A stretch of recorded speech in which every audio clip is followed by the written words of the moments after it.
Sandra from Asexualize My Asexual Life. How are you doing this fine day? This is a place to be for education about asexuality, all things asexual.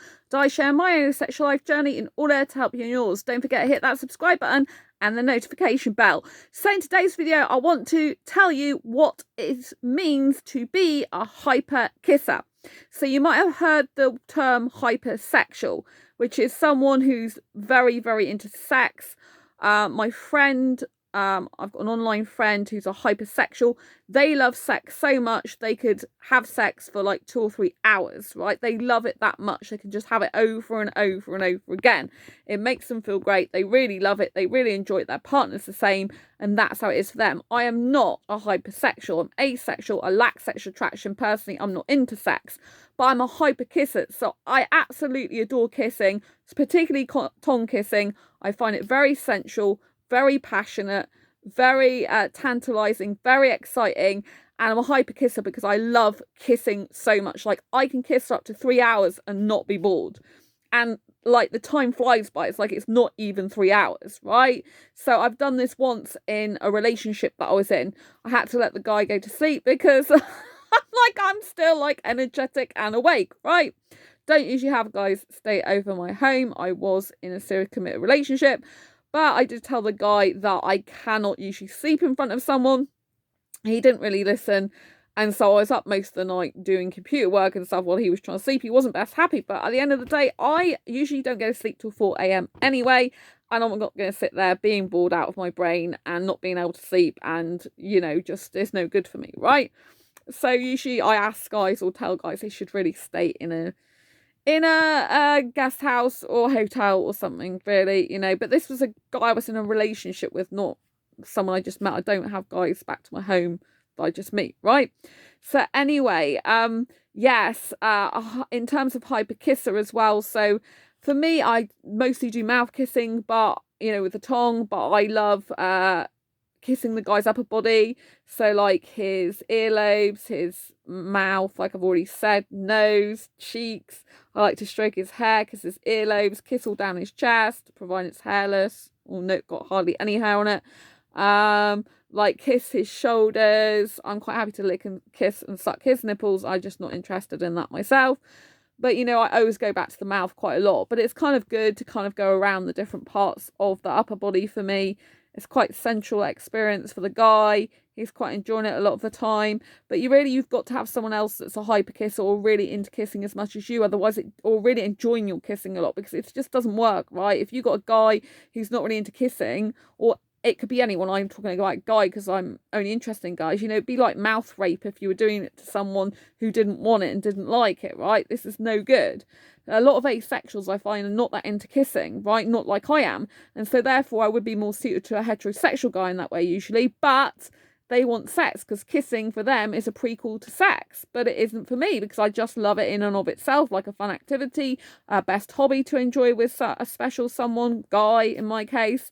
And, you know, I really love kissing. I love to kiss anywhere and everywhere. So when I'm waiting for the bus, and if I was in a relationship, when I'm waiting for the bus, when I'm going on the train, when I'm taking a walk with them, even when in the city. And, you know, I'm a hyper romantic as well, as you know. So I'm excessively romantic. So I'm excessively into kissing and excessively into romantic. So they kind of go hand in hand, literally, because I love being hand in hand with a guy if I had one, you know. And so I could be kissing in a theme park or a zoo or an aquarium, you know, going around kissing all the time, in between checking out the fish or the animals, in between going upside down on roller coasters, you know, like that type of thing when we're waiting for rides.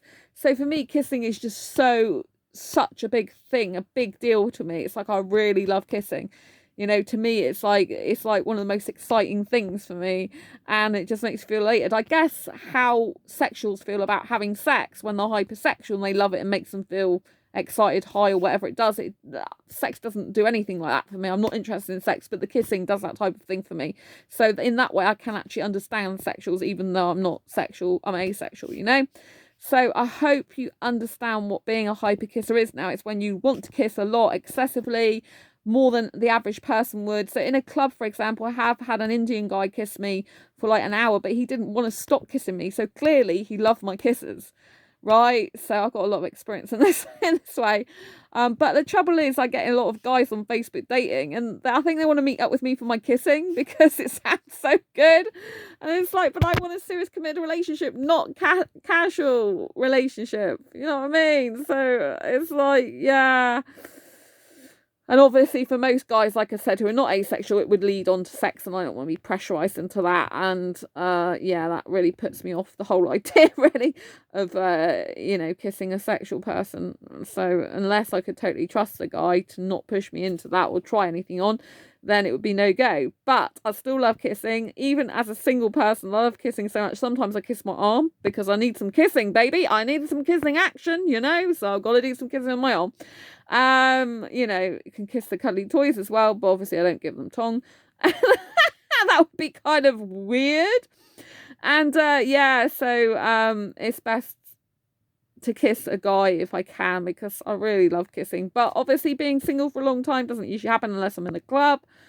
And I haven't been in a club for ages, and now I've broken my ankle. It looks like I won't be going to clubbing for months, right? It's going to take probably 3 months for me to even get this healed and recovered, but even longer to get to the point where I can actually dance again. So, and I broke it dancing, right? I went on the quayside in Exeter for my mental health to help improve it, have a dance, jump up and down to Latin music. Also, it's a time when I was in the middle of my Asexualized Academy Club launch, so I was talking about that on a live stream as well. And then boom, there it was, my left foot bent to the side. So yes, so I am missing kissing, and I really, do miss that in a relationship. That is the thing I miss the most in a relationship, is the kissing, really. Especially on the physical side, kissing really is my thing.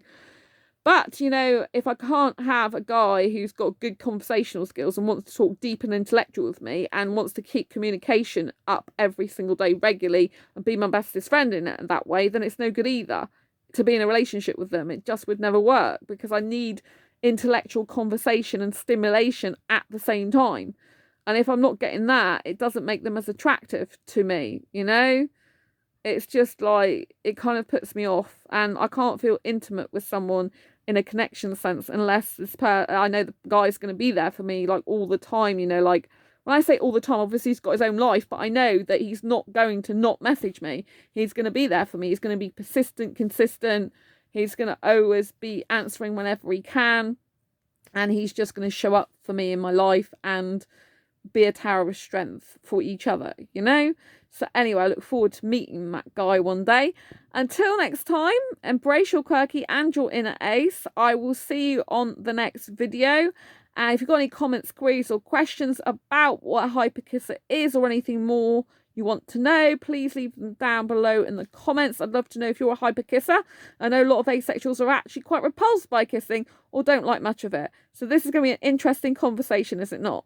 Anyway, give this a thumbs up if you like it. Share it with anyone who may benefit. Don't forget to subscribe if you haven't already. And hit that great big bell icon, like I said, so you get notified of every time I post a new video. Lots of love. Bye-bye.